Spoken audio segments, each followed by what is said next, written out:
네, 전해드린 대로 오늘부터 시작되는 임시국회에서 패스트트랙에 올라있는 법안들이 순서대로 상정이 될 것으로 보이고 이 가운데는 검경 수사권 조정안도 들어가 있습니다.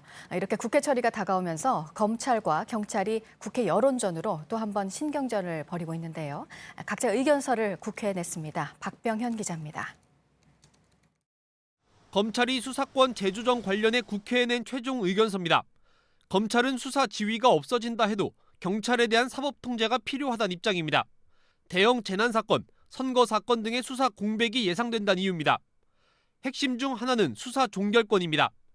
현행법은 경찰이 사건을 검찰로 넘길 때 어떤 의견으로 넘길지까지 검찰이 지휘할 수 있습니다. 하지만 수사 종결권을 경찰이 갖게 되면 경찰은 검찰로 사건을 넘기지 않아도 됩니다.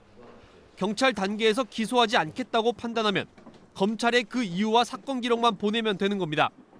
이에 대해 검찰은 경찰에 이 권리를 주면 안 된다는 입장입니다. 경찰의 강제 수사에서 인권 침해 가능성이 높고 영장 집행 등 수사 과정에서 경찰이 법을 어긴 건 없는지 검찰이 점검을 해야 한다는 겁니다. 경찰도 국회에 의견서를 냈습니다.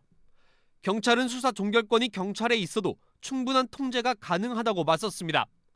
검사가 60일간 기록 검토 후에 재수사를 요청할 수 있는 조항이 있다는 겁니다.